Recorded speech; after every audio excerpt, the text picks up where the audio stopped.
Let's mic global news. नमस्कार, let's mic global news में आपका स्वागत है। मैं हूं राखी जैन। अमेरिका जल्द ही वेनेजुएला पर हमला कर सकता है। राष्ट्रपति ट्रंप वेनेजुएला के भीतर ड्रग ठिकानों और उनके तस्करी रूट्स पर हमला करने पर विचार कर रहे हैं। हालांकि अभी इस पर आखिरी फैसला नहीं लिया गया। ये जानकारी अमेरिकी न्यूज चैनल ने व्हाइट हाउस के 3 अधिकारियों के हवाले से दी है। रिपोर्ट के मुताबिक अमेरिका बड़े पैमाने पर सैन्य कार्रवाई कर सकता है। अमेरिकी अधिकारियों के मुताबिक ट्रंप ने हाल ही में वेनेजुएला में संभावित हमले के लिए जगहों को लेकर बातचीत बढ़ाई है। अमेरिकी रक्षा सचिव पीट हेग्सेथ ने अमेरिकी नौसेना के सबसे बड़े और advance aircraft carrier strike group USS Gerald R Ford को यूरोप से कैरिबियाई क्षेत्र में भेजने का आदेश दिया है। इसके अलावा ट्रंप ने सीआईए को वेनेजुएला में सीक्रेट ऑपरेशंस करने की अनुमति भी दी है। हालांकि ट्रंप ने यह भी कहा है कि वेनेजुएला के साथ कूटनीतिक बातचीत का विकल्प भी खुला है ताकि अमेरिका में ड्रग्स की आवाजाही को रोका जा सके। चीनी राष्ट्रपति शी जिनपिंग के साथ अपनी आगामी बैठक के बारे में अमेरिकी राष्ट्रपति डोनाल्ड ट्रंप ने कहा कि राष्ट्रपति शी जिनपिंग के साथ हमारी बातचीत के लिए बहुत कुछ है और उनके पास भी हमसे बातचीत करने के लिए बहुत कुछ है। मुझे लगता है कि हमारी मुलाकात अच्छी रहेगी। ट्रंप ने कहा कि मैं ताइवान के बारे में बात करूंगा। मैं वहां नहीं जाऊंगा, लेकिन मैं उसके बारे में बात जरूर करूंगा। पाकिस्तान के पूर्व राष्ट्रपति परवेज मुशर्रफ ने अपने देश के परमाणु हथियारों का नियंत्रण अमेरिका को सौंप दिया था। अमेरिकी खुफिया एजेंसी सीआईए के पूर्व अफसर जॉन किरियाकू ने यह दावा किया है। किरियाकू ने कहा कि अमेरिका ने मुशर्रफ को लाखों डॉलर की मदद के जरिए खरीद लिया था। उनके शासनकाल में अमेरिका को पाकिस्तान की सुरक्षा और सैन्य गतिविधियों तक लगभग पूरी पहुंच थी। उन्होंने कहा, हमने लाखों डॉलर की सैन्य और आर्थिक मदद दी। बदले में मुशर्रफ ने हमें सब कुछ करने दिया।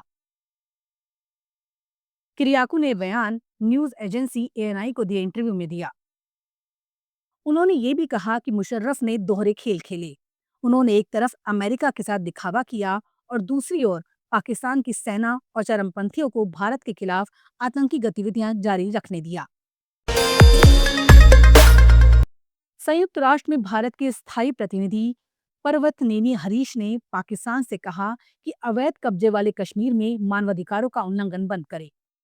हरीश ने संयुक्त राष्ट्र सुरक्षा परिषद में 80वें संयुक्त राष्ट्र दिवस के मौके पर हुई बहस में कहा, हम पाकिस्तान से कहना चाहते हैं कि वो अपने अवैध कब्जे वाले क्षेत्रों में जारी मानवाधिकार उल्लंघनों को तुरंत रोके, जहां लोग उसकी सैन्य कब्जे, दमन, अत्याचार और संसाधनों के दोहन के खिलाफ खुलकर विरोध कर रहे हैं। उन्होंने दोहराया कि जम्मू कश्मीर भारत का अभिन्न और अविभाज्य हिस्सा है।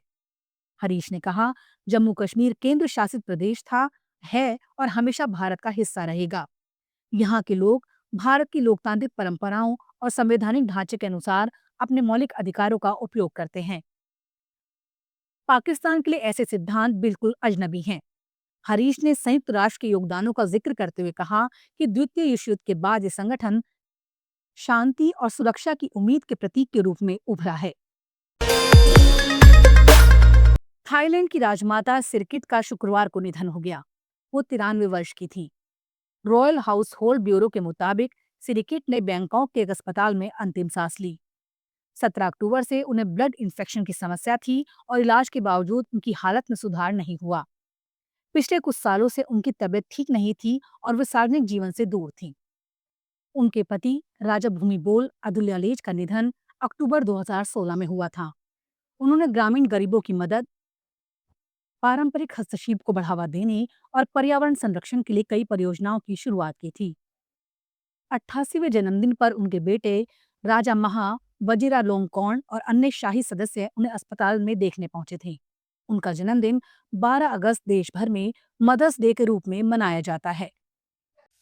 आप सुन रहे थे let's mic more than radio. Follow कीजिए हमें हमारे सोशल मीडिया प्लेटफॉर्म्स पर। It's time for news. It's time for more than radio.